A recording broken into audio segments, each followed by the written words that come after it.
Espaços vetoriais. Se vocês já leram algum texto de mecânica quântica avançada, talvez você já tenha visto a menção à ideia de espaços de Hilbert. Ou alguém comentar que na mecânica quântica nós devemos trabalhar em espaços vetoriais. A álgebra linear, que é uma área inteira da matemática, é uma área extremamente bonita, extremamente complexa, que abrange uma diversidade de objetos e operações muito distintas e que, de fato, são necessários para uma compreensão profunda da mecânica quântica. Entretanto, a gente pode analisar alguns fenômenos e sistemas mais simples, que, por nossa sorte, são justamente os sistemas usados na computação quântica, e a sua representação recai em vetores de duas dimensões, e as operações recaem em matrizes 2 por 2. Se a gente trabalha depois com 2 qubits, a gente vai precisar trabalhar com vetores em 4 dimensões e matrizes com mais dimensões também. A gente vai se preocupar com essa generalização depois, por enquanto é suficiente que a gente saiba manipular e falar de 1 qubit, a gente vai ter isso em algumas aulas iniciais de computação quântica, mas a matemática necessária é saber representar vetores em espaços de duas dimensões e trabalhar com matrizes 2 por 2. E sabendo fazer isso, gente, bem feito, a gente sabe fazer o resto também, tá? Não fica muito mais difícil do que a gente vai trabalhar aqui. Então, nessa aula, eu montei uma listinha aqui de itens, tá? Para que a gente possa revisar. Então é uma aula bem informal.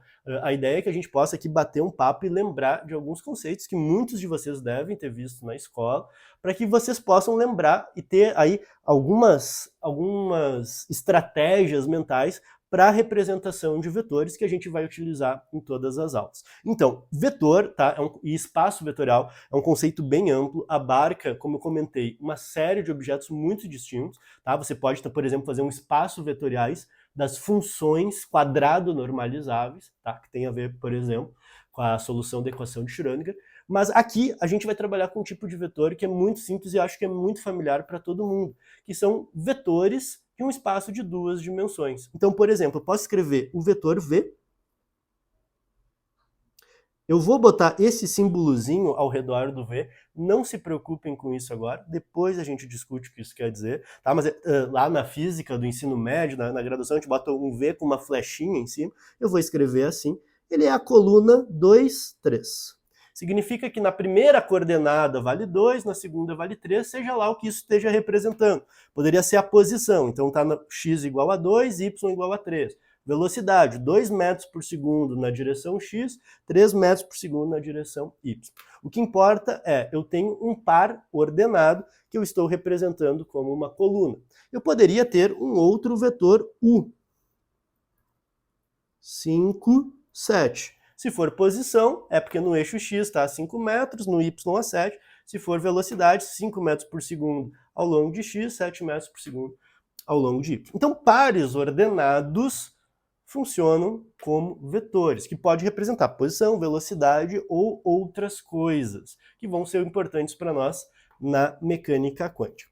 O que é importante a gente lembrar? Quando eu estou num espaço de duas dimensões, significa que existe uma base, que é um conjunto de vetores mínimos, ao partir do qual eu consigo representar todos os outros vetores, como uma combinação linear, ou seja, somando esses dois vetores e multiplicando eles por um escalar, por um número, eu consigo, somando e multiplicando, chegar em qualquer outro vetor.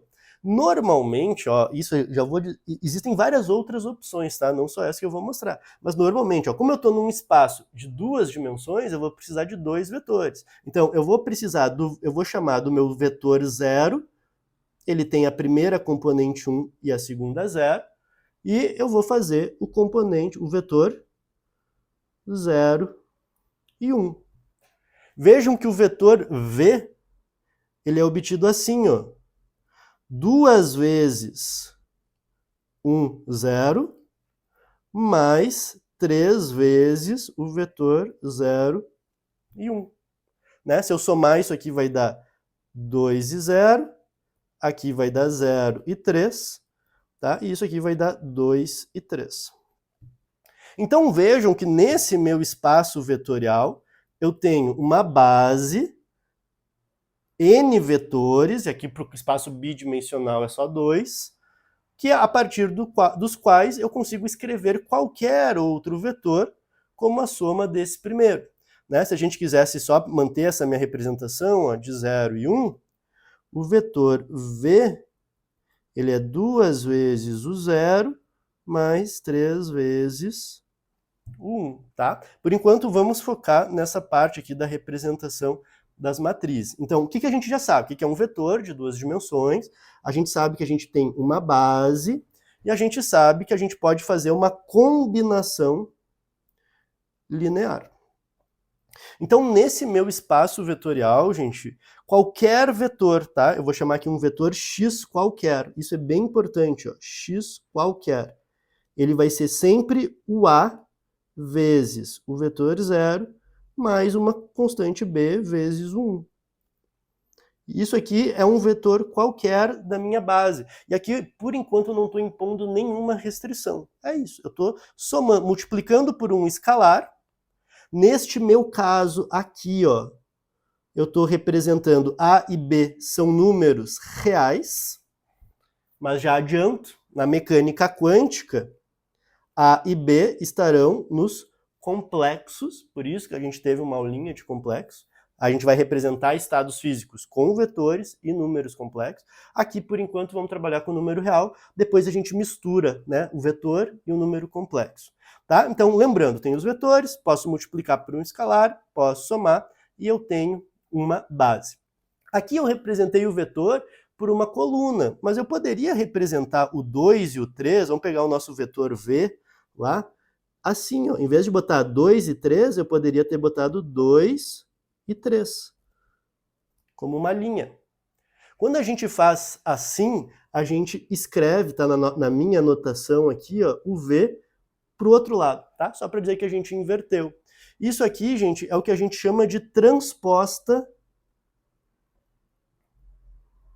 daquele primeiro vetor. Aquilo que estava coluna virou linha. Então, esse termo que era o 0, 0, continua sendo, depois o outro, né, vai para o lado, vai inverter. Tudo que é coluna vira linha, tá?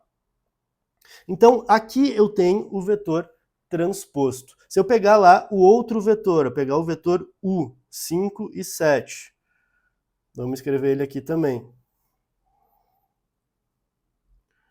Vetor U, 5 e 7. Está o transposto aqui. Se eu fizer o vetor 0, ele vai ser 1, 0. Se eu fizer o vetor 1, ele é o 0 e 1. Tá? Então, isso aqui é o vetor coluna, isso aqui é o vetor linha, que é obtido como pela transposição daquele lá. A gente já viu que dá para multiplicar o vetor por um escalar, e agora a gente pode reparar que eu posso multiplicar vetores. Quem lembra lá da escola, quando eu falo de produto de vetores, existe um chamado produto escalar, existe um produto, na escola normalmente se chama de vetorial, e aqui a gente pode chamar isso de um produto interno, um produto externo, e mais adiante a gente vai ver um produto tensorial. Tá? Por enquanto não, mas já vamos deixar aqui na nossa lista, para o futuro a gente vai olhar. O que era o produto escalar na escola? Quem lembra aí? Se eu fizesse U vezes V, 2, 3, 5, 7, alguém lembra? Quando eu fazia normalmente assim, ó, U vezes UV.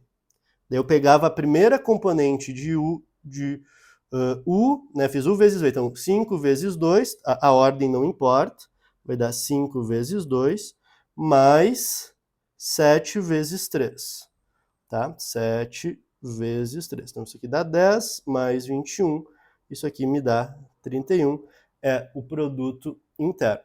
Nessa nossa representação, gente, vocês podem ver que para que eu faça isso e a multiplicação ela faça sentido, a gente precisa criar uma regra para multiplicações. E aí a regra para multiplicação é sempre o seguinte: quando eu faço um produto de uma matriz qualquer, aqui eu tenho matriz colunas e matriz linhas, a gente sempre vai fazer um produto que faça linha vezes coluna, tá? Somando os itens. Como assim? Vou pegar aqui o primeiro caso. O U, vamos fazer assim, ó, V vezes U ou U vezes V, tanto faz. Vou botar o U como transposto, então vai ficar assim, 5 vezes 7. E o outro fica aqui como coluna, 2 vezes 3, tá? Então só para, ó, eu botei 5 e 7, ele era o vetor U, eu fiz ele como transposto, então tá aqui. E o que está normal, né, como coluna, é o vetor V. Quando eu faço esse produto, ó, eu sempre vou fazer linha vezes coluna. Então vai ser 5 vezes 2 mais 7 vezes 3, que vai dar 10 mais 21, que é 31.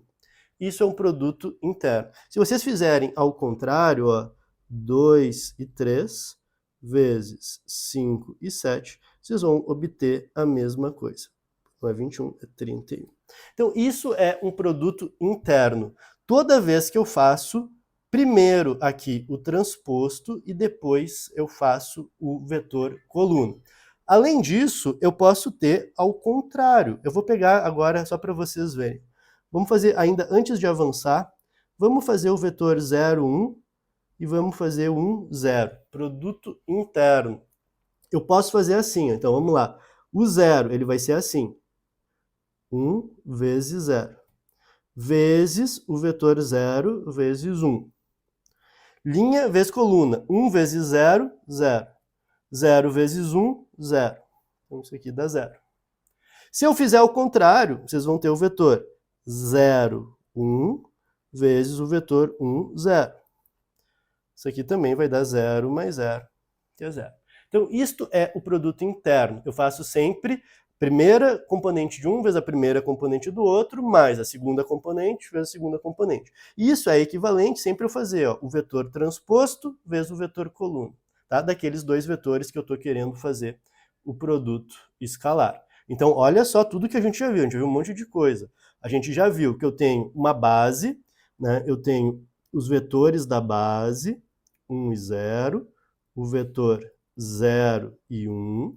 A gente já viu que um vetor qualquer pode ser escrito como A vezes o 0, mais um B vezes o 1. E a gente já aprendeu a fazer o produto escalar, que pra gente, né, a gente costumava fazer assim, U vezes V, tá? Que é justamente a ideia dos produtos componente a componente soma tudo. Aqui ele vai ser feito como o U transposto vezes o V. Né? Lembrando que para nós aqui, esse U é simplesmente fazer a transposição, posso escrever assim, ó, do meu vetor U. Porque é somente uma observação bem importante. Aqui é só a transposição. Quando eu trabalhar com números complexos juntos, na verdade vai ser tomar a transposição e pegar também o complexo conjugado. Tá? Então vai ser o transposto conjugado. Por enquanto eu estou trabalhando só com reais. Se tiver números complexos, tá? Atenção, vai ter que também fazer o complexo conjugado, mas aí a gente faz junto depois quando misturar essas duas coisas. O segundo passo, gente, é a gente estudar o que acontece quando faz ao contrário. E se ao invés de eu fazer este produto aqui, ó, produto interno, eu faço assim, ó. Vou passar para a próxima lauda aqui. Eu vou fazer o vetor 0 vezes o transposto. Eu vou mudar a ordem. Ou seja, agora o que eu tenho é assim, ó. Primeiro, 1, 0. E aqui eu tenho 1, 0. Lembra que a regra é linha vezes coluna? Mas a primeira linha é só 1. A primeira coluna é só 1.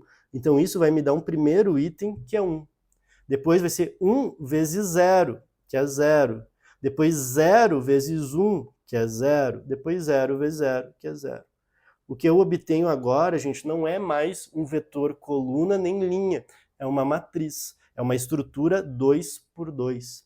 Então, quando eu faço o chamado produto externo, aparece essa nova entidade aí matemática, eu vou chamar isso aqui de A, que é uma matriz. Agora é uma lista 2 por 2. E aí a gente tem isso aqui, A vezes A e J, tá? Esse aqui é o termo A00, esse é o termo A01, A10, A11, tá? Ou seja, agora eu tenho 4 elementos, a gente sempre denota linha primeiro e depois coluna, né? Então essa aqui seria a coluna 0, a coluna 1, a linha 0 e a linha 1 aqui também. Quais são as propriedades das matrizes, tá? Eu posso ter uma matriz A, ter uma matriz B e somar elas.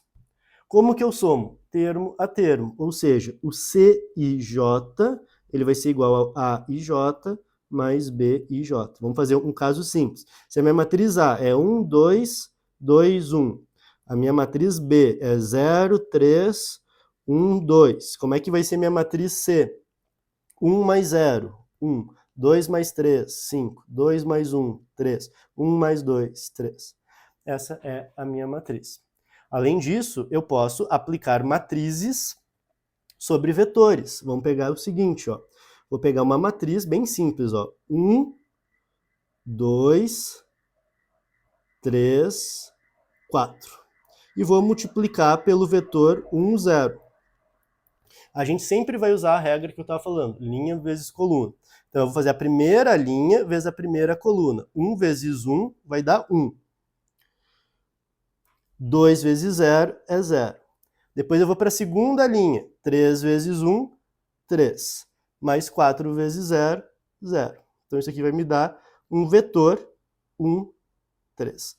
Toda vez que eu aplico essa matriz 2 por 2 num vetor que é 2 por 1, isso vai me dar como resultado um vetor que é 2 por 1 também. Tá? Existe uma propriedade muito legal de multiplicação de matrizes que é assim, ó. Se eu tiver uma matriz que tem IJ e eu multiplico ela por uma outra matriz, que é de dimensões JK, para poder multiplicar, esse número aqui tem que ser igual a esse. E o resultado final vai ser uma matriz de I por K, que vai ter I linhas e K colunas, tá? Então, como eu sempre estou fazendo esse produto linha por coluna, eu sempre analiso isso. Eu tenho uma 2 por 2 vezes uma 2 por 1. Posso multiplicar porque esse número é igual. E o resultado é uma 2 por 1. É legal ter isso em mente para a gente não se perder em como fazer o produto da matriz, tá? Mas toda vez aqui para o nosso caso, que eu estou uma matriz vezes um vetor, isso vai me dar um outro vetor. Tá? Então, ó, vamos pegar essa... Vocês viram que eu multipliquei essa matriz aqui, 1, 2, 3, 4, pelo primeiro vetor da base, vetor 0, e aí olha o que que deu, 1 e 3. Agora vamos fazer, ó, e quem que é 1 e 3? É essa primeira coluna aqui, ó. Agora vamos pegar essa mesma matriz e vamos fazer assim, ó, 1, 3, 2 e 4. E vamos multiplicar ela por 0 e 1, que é o segundo vetor da base. 1 vezes 0 é 0, 2 vezes 1 é 2. Então, primeira linha vezes primeira coluna, vai dar 2. 3 vezes 0 mais 4 vezes 1, vai dar o 4. Vai ficar esse vetor aqui. Quando eu multipliquei a mesma matriz pelo segundo vetor, deu um 2, 4, ó, que é a segunda coluna. Então vejam que quando eu multiplico uma matriz pelo primeiro vetor da base, 1, 0, ele me dá a própria coluna aqui da esquerda. E quando eu multiplico pelo segundo vetor, me dá a segunda coluna. Isso é legal justamente quando a gente quer fazer uma coisa ao contrário, que é produza uma matriz, escreva a matriz que vai... Eu tenho uma matriz A, que vai transformar o primeiro vetor da base em 7 e 5. E essa mesma matriz, quando multiplicada pelo segundo vetor da base, 0, 1, vai dar 3 e 2. Que matriz é essa? Vocês não precisam fazer conta nenhuma.